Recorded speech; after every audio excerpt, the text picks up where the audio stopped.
boa tarde. Como é de conhecimento de todos, sou a professora Soraya Santos, professora de Introdução ao Direito. Espero que estejam a cuidarem-se, como fruto disso, a dispor de boa saúde. Foi solicitado anteriormente que fizessem um pequeno resumo sobre o estado de calamidade, porém, a maior parte apresentou dificuldades, tendo assim a necessidade de voltarmos a falar sobre o mesmo. O Executivo implementou ações prontas e de intensidade variável e adaptável, culminando com a declaração do estado de emergência, por 3 vezes prorrogadas. Logo após o terceiro período de estado de emergência, começou a vigorar a declaração da situação de calamidade pública, que deu lugar à apresentação de um processo gradual de regresso à normalidade da vida social. No dia 25 de maio do corrente ano, o governo angolano aprovou a declaração do estado de calamidade pública com novas regras para a prevenção da Covid-19. Nesta segunda-feira, um diploma legal que declara a situação de calamidade pública em Angola em substituição do estado de emergência. Conforme o comunicado final da reunião do órgão auxiliar do Presidente da República, a medida deve vigorar a partir das 0 horas de 26 de maio. O diploma estabelece as medidas a vigorar durante o seu período de vigência, bem como as regras de funcionamento dos serviços públicos e privados. A decisão, de acordo com o documento a que a Angola teve acesso, visa permitir o processo gradual de regresso à normalidade da vida social do país, apesar de o Executivo reconhecer a existência de um ainda elevado risco de contágio do novo coronavírus. Angola entrou para uma outra fase de combate à pandemia, com a adoção de novas regras de funcionamento para os serviços públicos e privados e um plano de desconfinamento em várias fases, ou seja, de forma gradual.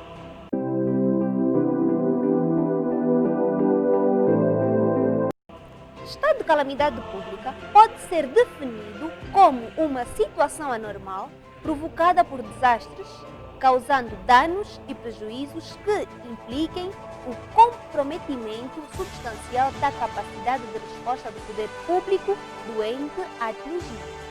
Uma calamidade pode ter origem em fenômenos naturais. Quando ocorrem grandes desgraças, infelicidades e infortúnios nas comunidades, se utiliza o termo calamidade pública. Os governos nacionais, nestes casos, atualmente possuem mecanismos para salvaguardar as populações atingidas. Estes são chamados normalmente de defesa civil.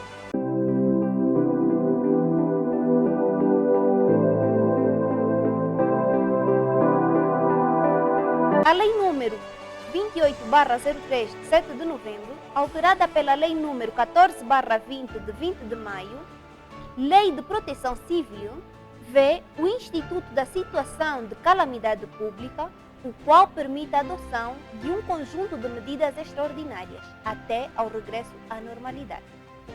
Por outro lado, o Regulamento Sanitário Nacional, aprovado pela Lei número 5/87, de 23 de fevereiro, complementado pelo Regulamento Sanitário Internacional 2005, recebido na ordem jurídica angolana pela Assembleia Nacional através da Resolução número 32/08, de 1 de setembro, obriga que o Executivo adote medidas adicionais que se configurem indispensáveis para a salvaguarda da saúde e segurança da população, de forma a mitigar o contágio e a propagação da Covid-19.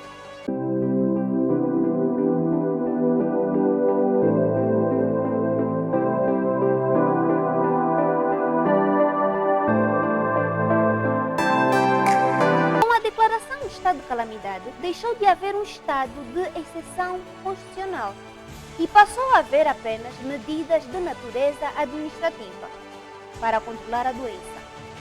Ou seja, saímos do estado em que se verificaram limitações de direitos e liberdades fundamentais dos cidadãos, como o de deslocar-se de um lado para o outro e a combinação de sanções penais para aqueles que não cumprem com as medidas de limitação das liberdades fundamentais.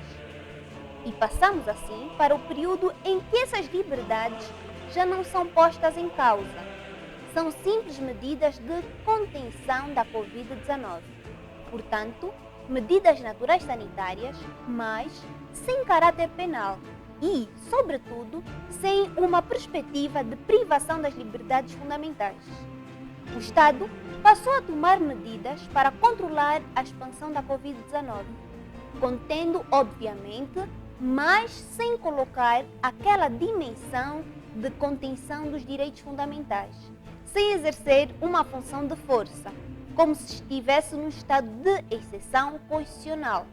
Bom, é tudo. Espero que tenham conseguido entender. Vamos passar assim para a nossa tarefa. Faz uma breve comparação dos direitos fundamentais no estado de emergência e no estado de calamidade. Vocês vão pegar no vídeo mandado anteriormente e neste e vão fazer uma comparação entre o que mudou a nível dos direitos fundamentais no estado de emergência e no estado de calamidade. Meus queridos, qualquer dúvida, não hesitem em contactar-me. Beijinhos!